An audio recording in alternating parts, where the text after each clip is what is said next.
ആരെയും അങ്ങ് അമിതമായിട്ട് വിശ്വസിക്കേണ്ട, എന്നാൽ അധികം മാറ്റി നിർത്തവും വേണ്ട. എല്ലാ മനുഷ്യരിലും നന്മയും തിന്മയൊക്കെ ഉണ്ടെന്ന്.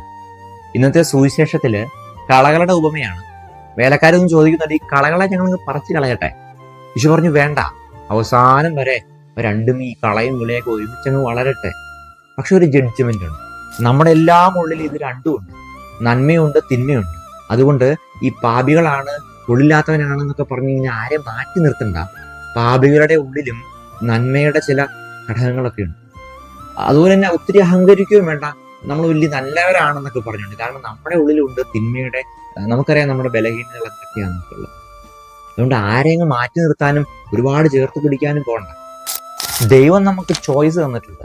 നിന്റെ മുമ്പിൽ നന്മയും തിന്മയും വെച്ചിട്ടുണ്ട്, സ്വർഗവും നരകവും ഉണ്ട്. ഇതിൽ ഏത് വഴി തിരഞ്ഞെടുക്കണം എന്നുള്ളത് അത് നമ്മുടെ തീരുമാനമാണ്. ഒരു കാര്യം ഓർക്കണം, ഇതൊരു മുന്നറിയിപ്പാണ്. നീ ഏത് തിരഞ്ഞെടുത്താലും ഒരു ജഡ്ജ്മെന്റ് ഉണ്ട്.